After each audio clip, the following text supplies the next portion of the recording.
Hello guys, today I will teach you how to use Zoom app. So you should sign up first. I will not teach how to sign up.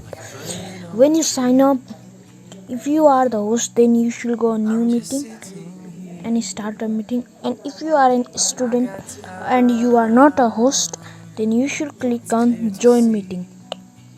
So you can click your meeting ID and you can click on join meeting.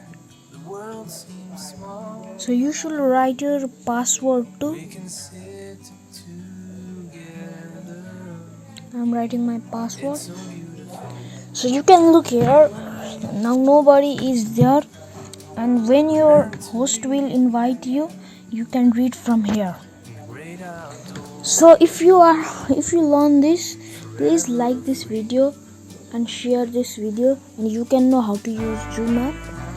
Look here, you can send invitation, edit also contacts. Look here, settings also you can do contacts, chats.